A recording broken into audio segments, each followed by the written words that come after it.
Hi everyone. Welcome back to those returning, and a warm welcome to new friends. Joining me here in my art corner, I'm Kathy, and I'm here to guide you through the ink and watercolor painting process, starting from the very basics. So, let's create lovely poppies and beautiful hummingbirds. Today, we'll be working on final tutorial part 10 of the 10-part series, which will be ink and watercolor painting of hummingbirds and poppy flowers. Images from the workbook by Sarah Simon, Flowers, Feathers, and Animal Friends. The list of items you will need for this project is on the screen and will also be in the description. I will add step-by-step instructions for each part to the screen so you can refer to them as you paint. Also, here is the suggested color palette: chocolate brown, Payne's gray, yellow ochre, Luna yellow, perylene maroon, gray, cobalt blue, burnt rose, hydrangeas, blue, oxide of chromium. I will not be using these exact colors. I will be using the closest colors that I have in my color water palette. At the end of the video, there will be a pro tip, so stay tuned for that. You can see that I have taped down my paper. That's because we'll be adding more water onto the paper for the background, which will cause the paper to buckle. For the pro tip, I will list some ways to reduce or eliminate the buckling after you have finished your painting. First, I'm going to ink in the birds, then the flowers. The inking of the birds. I'm not going to be adding in detailed feathers, just hints of feathers. But while I'm drawing, I'll go over the basic of adding feathers to birds. First is, understand feather groupings. Birds have distinct feather sections. Contour feathers cover most of the body. Flight feathers, long feathers on wings and tail. Down feathers, soft, fluffy ones near the chest and underside.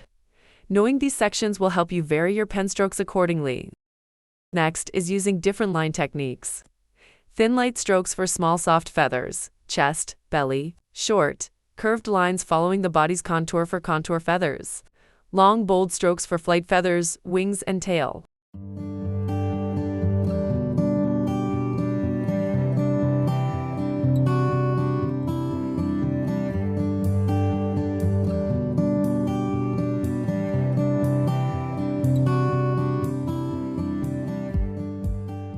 Oops, I forgot to put on my glove. I already have some smudges on the paper.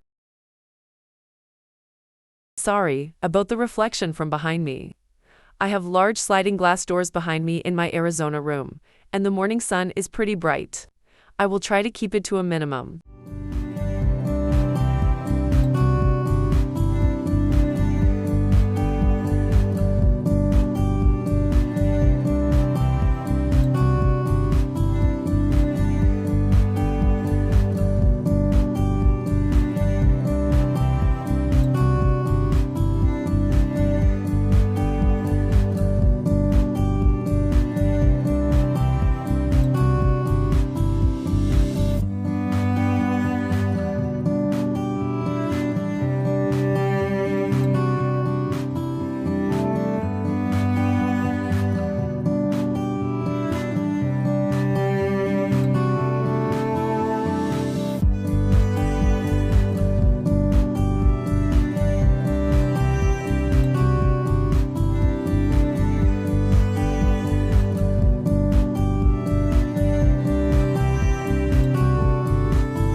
You can see that I just added hints of feathers, following the contours of the body. Now, let's move on to the flowers. For the flowers, I'm going to be adding broken lines for the petals, because poppy petals are very delicate, and I think the broken lines reflect that. Of course, it's always personal preference. I'll also be adding some hatch lines inside the petals to indicate the petals' contours.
If you haven't already, please tap the subscribe button and hit the bell so you don't miss the next video. That would be awesome.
Once I'm finished with the ink lines, I'll erase the pencil lines.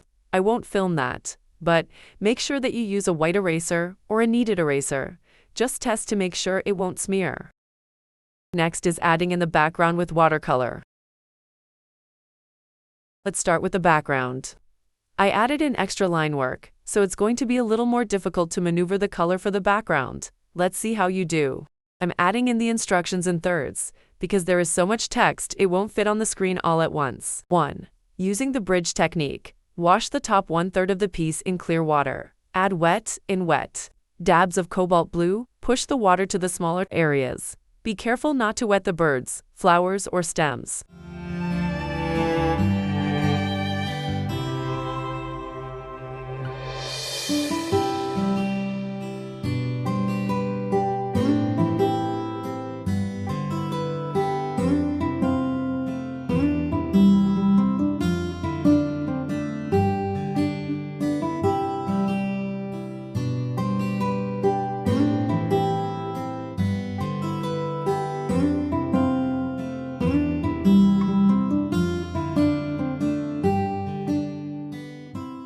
Now, wash the lower third of the painting with clear water, then dab in cobalt blue.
In the center of the painting, wash areas in clear water, overlapping the top and bottom, and dab in cobalt blue and push the water into smaller areas. Go slowly, the color should vary. Try not to make the blue color one uniform color.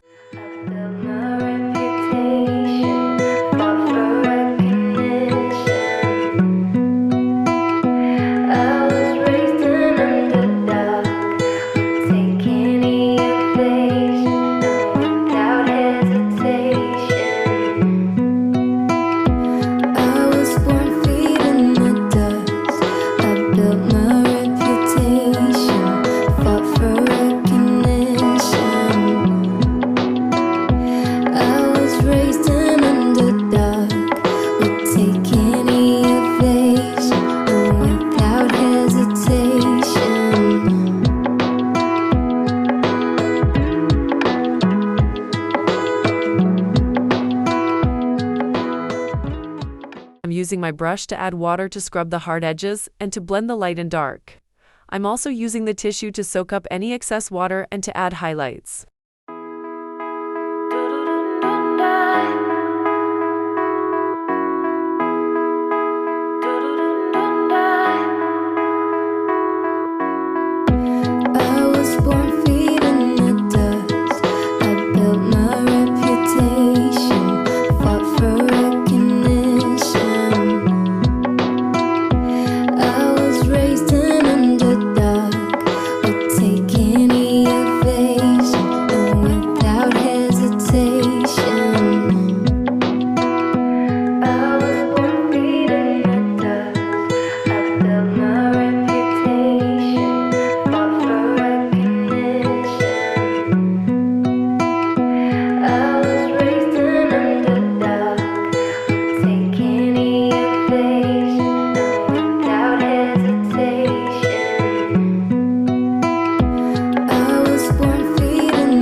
Now, we need to let this dry.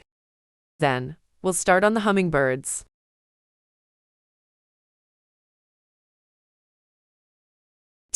Hummingbird 1, top right. Wash the head, wings, and body in clear water. Reserve, leave dry the throat. Wet in wet dabs in gray and chocolate brown at the tips of the wings and body. Dab in Luna yellow on the head and tail. Once the piece is dry, wash the throat in cobalt blue and wet dab in Luna yellow. Add wet on dry perylene maroon. The wings and Luna yellow on the head and tail.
For the hummingbirds, you can add as much color or as little color as you would like to the hummingbirds.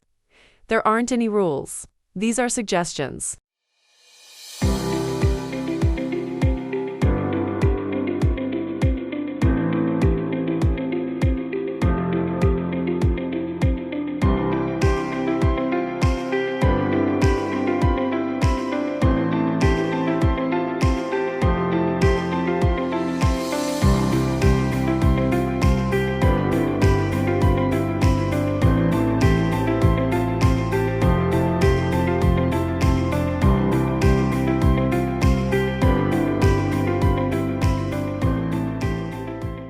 Number 3.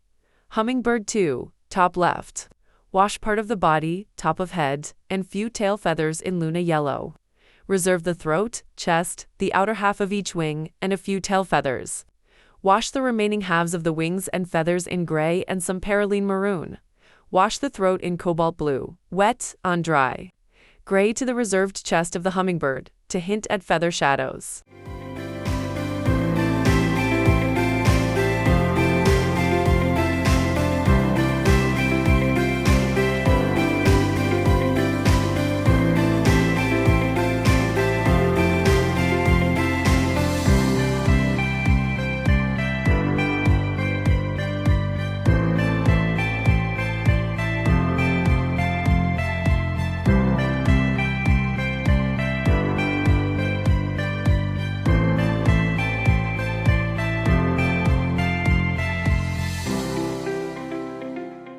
Hey everyone, hit that thumbs up, and like it helps out my channel so much. Thanks.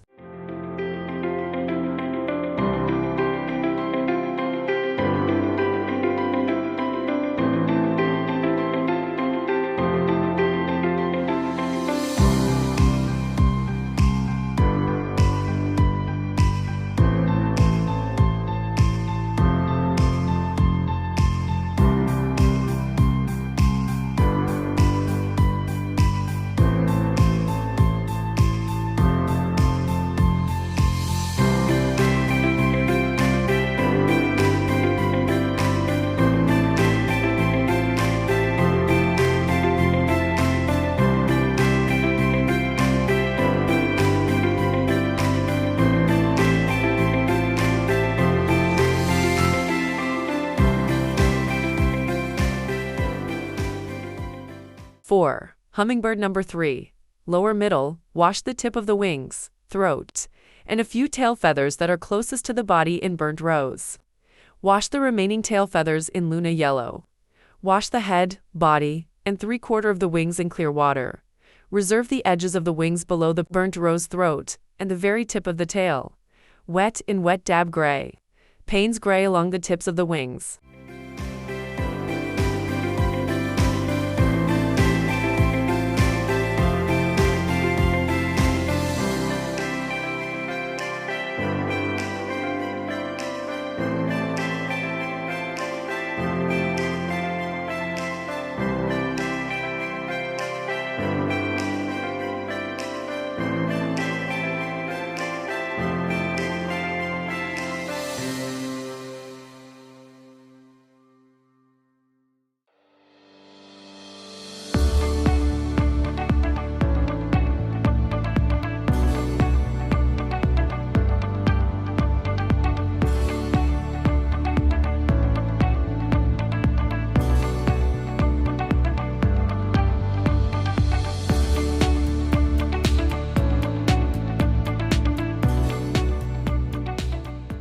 Now add wet on dry gray brushstrokes to the reserved chest and tail to hint at shadows. Add wet on dry perylene maroon. Brushstrokes to the tail feathers on top of the dried burnt rose. A few cobalt blue brushstrokes too. The dried Luna yellowtail's feathers.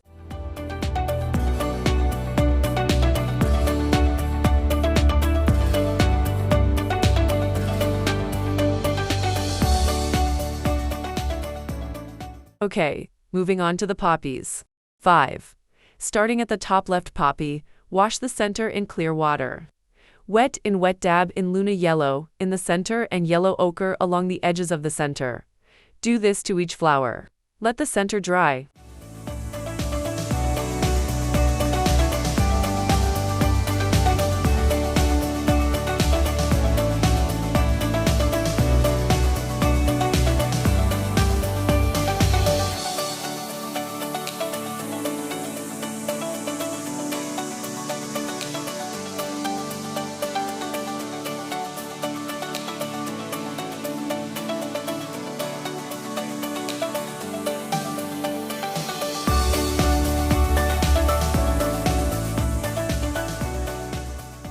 Six.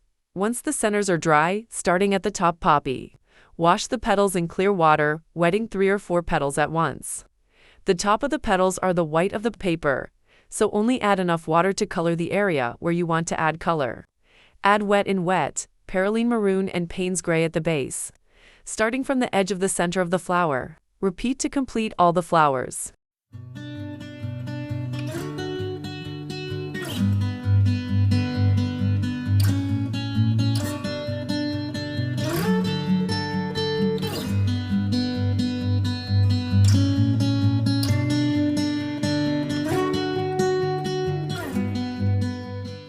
For the poppies. Again, this is your painting. You can add color to the whole petal if you want. Create the poppies as you would like them to be. You can even do variations of colors. Use your creativity.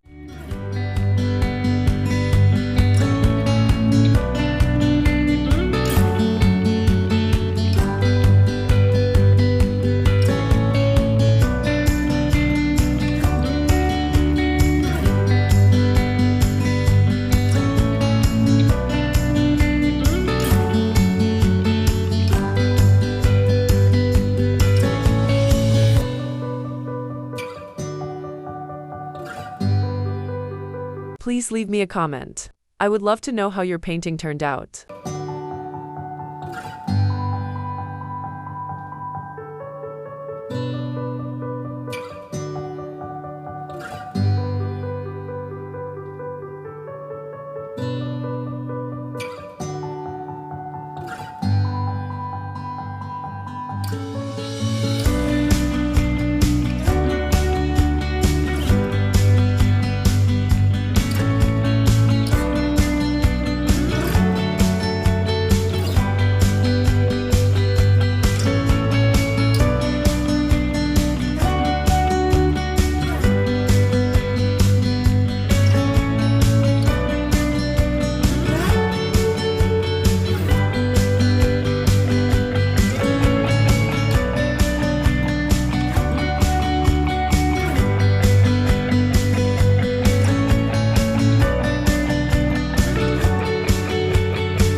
I'm softening some of the hard edges.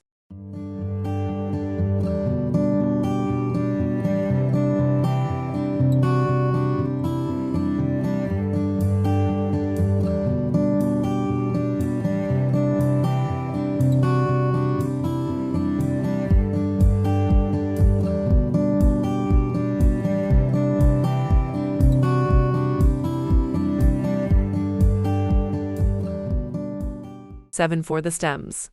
Wash in alternating colors of oxide, of chromium and Luna yellow.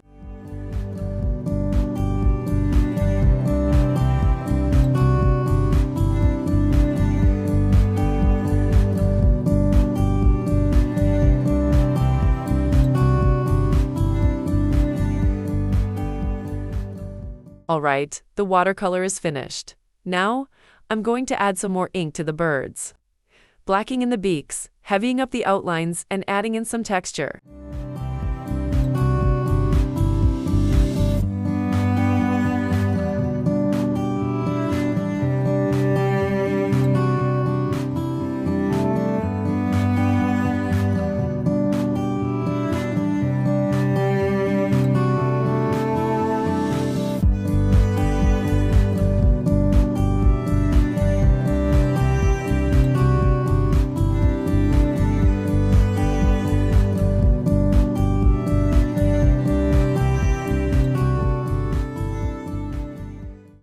If you hung in here this long, thanks so much.